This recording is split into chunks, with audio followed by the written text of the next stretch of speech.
এখনও আপনার সঙ্গে আমার ডিভোর্স হয়নি। সাকিবের উদ্দেশ্যে বুবুলি সিনেমার জুটি হিসেবে সফল হলেও ব্যক্তিগত জীবনের সাকিব বুবলির কাদা ছোড়াছুড়ি যেন বন্ধই হচ্ছে না। লিডার আমি বাংলাদেশের সাফল্যের পর যারা আশায় বুক বেঁধেছিলেন যে সাকিব বুবলিকে ফের একসঙ্গে পর্দায় দেখবেন, তাদের রীতিমতো হতাশ করে অভিনেতা শাকিব খান। সদ্য দেয়া এক সাক্ষাৎকারে সাফ জানিয়ে দিয়েছেন ব্যক্তিগত জীবনের মতো তাদের একসঙ্গে সিনেমার জীবনও শেষ। এবার ঢাকায় চলচ্চিত্রের নায়িকা বুবলি সাকিবের সে সাক্ষাৎকারের উদ্দেশ্য নিয়ে প্রশ্ন করে দিয়ে শাসিয়ে দিলেন।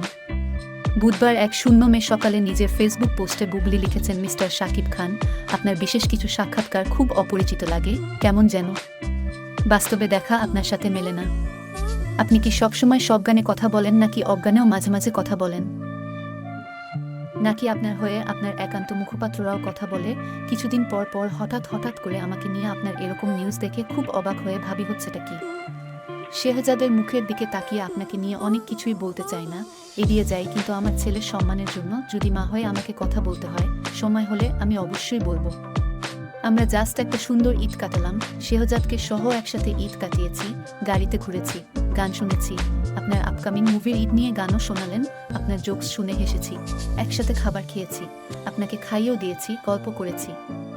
শেহজাদ ছাড়াও কয়েকদিন আগেও আমরা এই ঈদ এবং ঈদের পরেও একসাথে থেকেছি, টাইম স্পেন্ড করেছি, কিন্তু কিছুদিন পর পর কি উদ্দেশ্যে আপনি আপনার স্ত্রী এবং আপনার সন্তানের মাকে নিয়ে আপত্তিকর ইঙ্গিতপূর্ণ কথা বলে সংবাদ করে ক্ষীণ চিন্তা প্রকাশ করেন, এগুলো কিন্তু আর্কাইভে থেকে যাবে এবং শেহজাদ কিছুদিন পর বড় হয়ে এসব দেখবে এবং ভাববে কি নোংরাভাবে আপনি তাকে ক্যাশ করে তার মাকে প্রতিনিয়ত হয়ে করেছেন।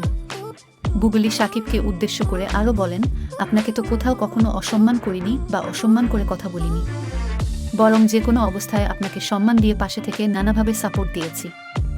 আপনার সমসাময়িক এত বিষয় থাকতে আপনি বিশেষ কিছু সাক্ষাৎকারে শুধু কিছুদিন পর পর আমাকে নিয়ে নিউজে খোঁচান কেন?